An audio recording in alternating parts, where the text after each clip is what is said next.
Assalamualaikum. Hai, jumpa lagi. Semoga semuanya sihat. Kita belajar lagi hari ini tajuk yang seterusnya. Isu-isu berkaitan dengan perkahwinan. Okey, kita akan membincangkan sebanyak 6 isu dalam bahagian ini, iaitu tajuk yang pertamanya iddah, yang kedua rujuk, yang ketiga nusyuz, yang keempat poligami, yang kelima hadanah dan yang keenam anak angkat. Okey, kamu boleh merujuk buku teks untuk tajuk ini daripada muka surat 128 sehingga muka surat 134. Okey, kita mulakan dengan tajuk iddah. Apakah dia? Maksudnya iddah, kita fahami dulu apa dia iddah tersebut. Maksud iddah ialah tempoh masa larangan berkahwin ke atas isteri selepas perceraian atau selepas kematian suaminya. Maknanya kat sini tempoh masa yang perlu dilalui oleh isteri. Okey. Hukum iddah adalah wajib. Kita akan belajar juga tentang tempoh iddah mengikut situasi isteri. Dia ada beberapa situasi isteri, sama ada iddah perceraian hidup ataupun iddah bercerai mati. Pertamanya kita lihat dulu tempoh iddah perceraian hidup. Ada 4 status isteri ataupun 4 situasi isteri. Yang pertama, isteri yang hamil, iddahnya ialah sehingga melahirkan anak. Isteri yang tidak hamil, iddahnya selama 3 kali suci ataupun disebut juga sebagai salah satu quru'. Yang ketiga, bagi perempuan ataupun isteri yang telah putus haid, iddahnya selama 3 bulan. Dan bagi isteri yang belum pernah disetubuhi, mereka tiada iddah.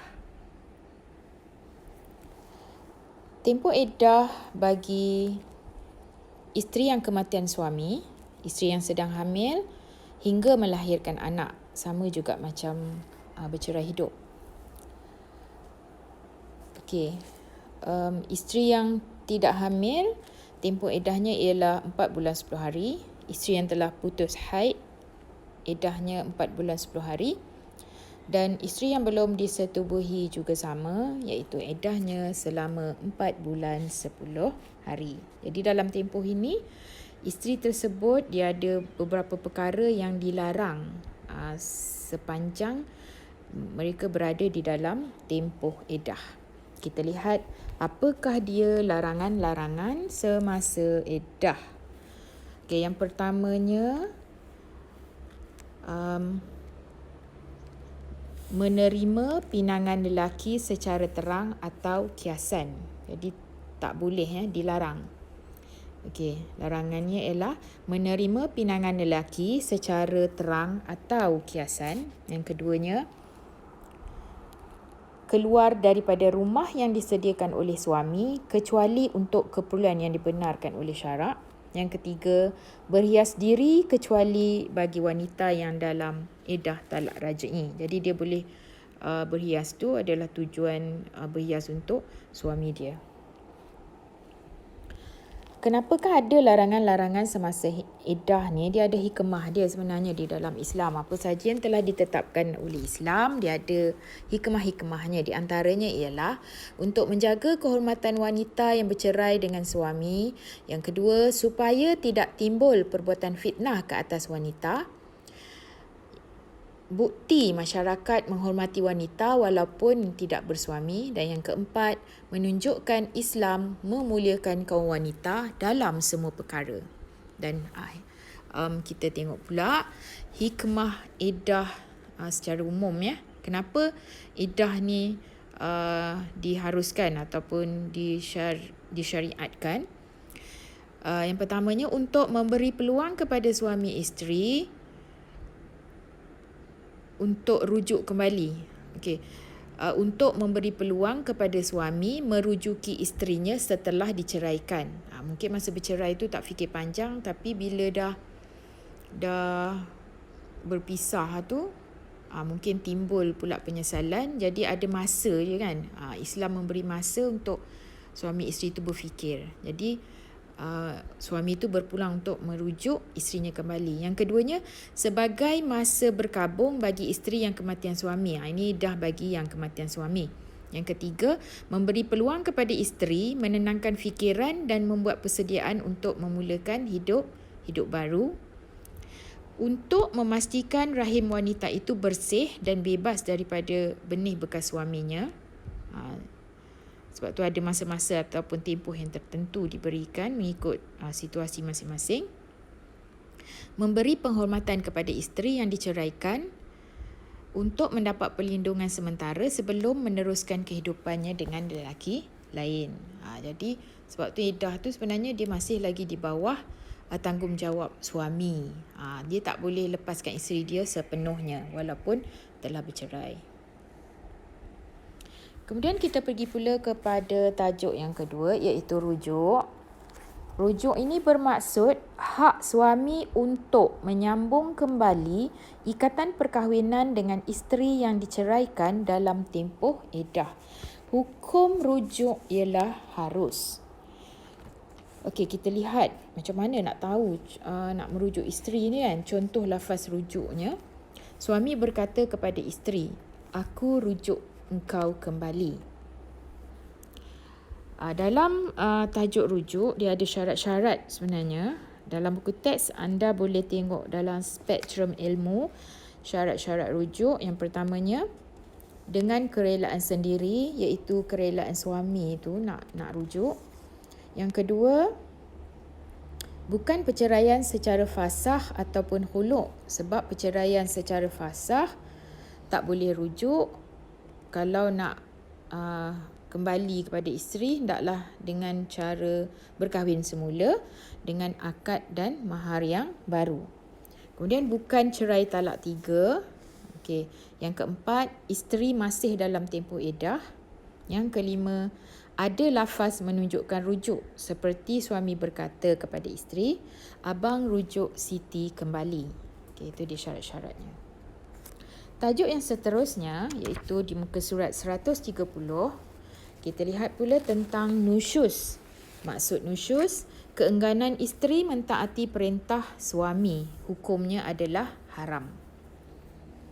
Okey, contoh-contoh perbuatan nusyuz seperti isteri enggan melayan suami ke tempat tidur ataupun isteri keluar rumah tanpa izin suami. Isteri yang mengasari suami sama ada dari segi kata-kata ataupun dari segi perbuatan. Mungkin dia sepak suami dia ke, tengking ke. Dan juga yang keempat, ingkar perintah suami selagi perintah tersebut tidak bertentangan dengan syarak. Okey, dalam nusyuz ni dia ada kesan-kesan buruk dia sebenarnya. Okey, di antara kesan nusyuz, boleh berlaku keruntuhan rumah tangga. Apabila isteri dah tak hormat suami rasa tak dihormati, suami rasa tercabar, maka mungkin akan berlaku perceraian. Yang kedua, anak-anak akan hilang rasa hormat kepada ibu bapa sebab dia sendiri tengok mak dia pun tak hormat kepada ayah dia. Yang ketiga, mendorong suami bertindak kasar kerana merasa diri tercabar. Jadi, suami ni bila dia dah rasa isteri dia tak hormat dia, dia mungkin jadi sakit hati dan boleh menyebabkan dia bertindak kasar. Mungkin pukul isteri dia, dera isteri dia dan sebagainya. Dalam Islam diterangkan cara untuk ataupun adab untuk mendidik isteri yang nusyuz ni. Yang pertamanya dengan cara memberi nasihat dengan penuh berhikmah. Yang keduanya dengan cara memisahkan tempat tidur. Dan yang ketiganya memukul dengan tujuan mendidik. Memukul kat sini sebenarnya bukanlah pukulan untuk menyakitkan isteri. Dia tidak pukulan yang memudaratkan, dia juga tidak menyakitkan isteri, tetapi sebagai isyarat sahaja, isyarat yang menunjukkan perbuatan tersebut adalah salah, untuk mengingatkan isteri. Bukan pukul kuat-kuat ataupun pukul di tempat-tempat yang sensitif seperti muka, kepala, tak boleh. Okey, itu dia tentang tajuk nusyuz. Seterusnya kita pergi pula kepada tajuk poligami. Anda boleh merujuk di muka surat 131. Apakah dia maksud poligami?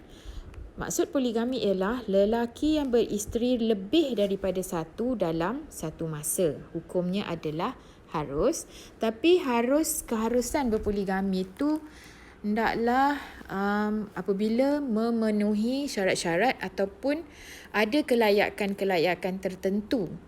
Okey, yang pertamanya, tidak melebihi 4 orang isteri. Jadi kalau seorang lelaki tu dia dah ada 4 orang isteri, maka dah tak boleh lagi nak berpoligami. Maksudnya nak tambah isteri jadi 5 tak boleh. Okey, kecuali dia ceraikan salah seorang jadi 3 isteri dia, dia nak berkahwin lagi 1 jadi 4 boleh. Yang kedua, boleh berlaku adil kepada isteri-isteri dari aspek lahiriah. Yang ketiga, mampu untuk memberi nafkah zahir dan batin kepada isteri. Maksudnya kat sini mampu dari segi keuangan dan juga mampu dari segi kesihatan. Apakah hikmah disyariatkan poligami? Yang pertamanya untuk menyambung keturunan bagi pasangan yang tiada zuriat. Mungkin pasangan tu dah puas berusaha tapi tak boleh dapat zuriat. Jadi suami boleh berkahwin lagi dengan wanita lain untuk menyambung zuriatnya. Yang kedua, untuk mengelakkan daripada berlaku maksiat ataupun terjebak kepada perkara maksiat. Yang ketiga, mendapat kebahagiaan di dunia dan di akhirat jika poligami tersebut dilakukan dengan adil. Tajuk yang seterusnya ialah hadanah. Hadanah ni bermaksud hak penjagaan kanak-kanak yang masih kecil dan belum mampu menguruskan diri sendiri. Jadi hukum hadanah ataupun hukum menjaga kanak-kanak ni hukumnya adalah wajib. Kita tengok tempoh hadanah. Tempoh hadanah iaitu tempoh penjagaan berakhir apabila kanak-kanak tersebut dewasa dan mampu untuk menguruskan diri sendiri. Okey. Hadanah ni kalau dilihat daripada spektrum ilmu di muka surat 132, siapakah yang paling layak ataupun yang paling berhak sekali mendapat hak hadanah ni ialah ibu. Ibu ialah orang yang paling berhak untuk menjaga anak selepas perkahwinan dibubarkan ataupun selepas berlaku perceraian. Namun terdapat sebab-sebab tertentu yang boleh menyebabkan hak ibu itu terbatal. Yang pertamanya ialah apabila ibu tersebut berkahwin dengan lelaki yang tiada pertalian nasab dengan kanak-kanak tersebut. Yang kedua, ibu yang berakhlak buruk. Ni memang perangai tak elok lah, perangai buruk. Dan yang ketiga, ibu tersebut telah murtad. Jadi dia gugur hak penjagaan ke atas kanak-kanak tersebut. Kemudian kita lihat syarat untuk membolehkan seseorang tu mendapat hak hadanah. Di antara syaratnya ialah orang tersebut mestilah Islam, ianya sempurna akal, berakhlak mulia dan juga telah dewasa. Maksudnya dah matang dan mampu nak menguruskan diri sendiri dan juga mampu nak menguruskan kanak-kanak yang dia nak jaga tu. Dan kalau kita lihat ada susunan kelayakan hadanah, kalau ibu tu dah hilang kelayakan, ia akan berpindah mengikut susunan yang telah ditentukan. Bila ibu dah tak layak, kepada nenek sebelah ibu hingga ke atas, kemudian kepada bapa, nenek sebelah bapa hingga ke atas, kemudian datuk, seterusnya saudara perempuan seibu sebapa, saudara perempuan seibu, saudara perempuan sebapa, anak perempuan kepada saudara perempuan seibu sebapa, anak perempuan kepada saudara perempuan seibu sebapa, anak perempuan kepada saudara perempuan sebapa, mak saudara sebelah ibu, mak saudara sebelah bapa, waris lelaki yang boleh menerima asabah. Kat sini dia ada penjelasan sedikit. Orang lelaki yang berhak dalam penjagaan kanak-kanak perempuan hanyalah mahram kepada kanak-kanak tersebut. Sekiranya ramai yang berkelayakan untuk memelihara kanak-kanak tersebut, keutamaan diberikan kepada mereka yang mempunyai sifat yang paling mulia dan yang paling pengasih. Seterusnya untuk tajuk yang keenam, iaitu tentang anak angkat. Maksud anak angkat anak yang dipelihara oleh bukan ibu bapa kandungnya. Hukum mengambil anak angkat ialah harus. Dalam bab anak angkat ni dia ada beberapa perkara ataupun ada beberapa landasan lah di dalam mengambil anak angkat ni. Kita tengok yang pertamanya, hukum memberi nasab ataupun membinkan anak angkat kepada bapa angkat, hukumnya adalah haram. Okey, dalam kita nak menjaga anak angkat ni, kita wajib juga memenuhi hak-hak anak angkat tersebut. Di antaranya ialah ada 3 hak yang perlu ditunaikan oleh ibu bapa angkat. Yang pertamanya, memberi nafkah kepada anak angkat dan menjaga kebajikan mereka. Yang kedua, memberi harta hibah. Hibah ni maksudnya pemberian harta semasa ibu bapa tu hidup. Sebab anak angkat ni dia tidak layak ataupun tidak berhak mendapat harta pusaka. Jadi mak bapa angkat boleh bagi masa mereka hidup. Sebab takut nanti bila dah meninggal, anak angkat ni tak ada jaminan kan. Kalau jadi boleh diberi masa hidup. Dan juga yang ketiga, harta wasiat. Harta wasiat itu hak anak angkat lah. Kalau macam waris harta, anak angkat tak layak. Wali dalam perkahwinan pun bapa angkat tidak boleh mewalikan anak angkat kan, dan juga tidak boleh membinkan anak angkat kepada bapa angkatnya. Okey, yang terakhir sekali untuk tajuk ni, kita dah belajar tentang perkahwinan, ada cara dia, apa semua. Jadi ianya mesti mengikut undang-undang yang telah ditetapkan oleh Islam. Jadi kat sini kita nak lihat apakah dia implikasi perkahwinan yang tidak mengikut undang-undang Islam. Okay, yang pertamanya, pasangan tersebut boleh didenda dan diambil tindakan undang-undang. Yang kedua, perkahwinan tidak sah dan pasangan terpaksa dipisahkan. Mungkin dia tak cukup wali dan walinya tak mengikut syarat kan. Yang ketiga, tidak memiliki dokumen yang sah menyebabkan sukar membuat sebarang tuntutan jika berlaku masalah.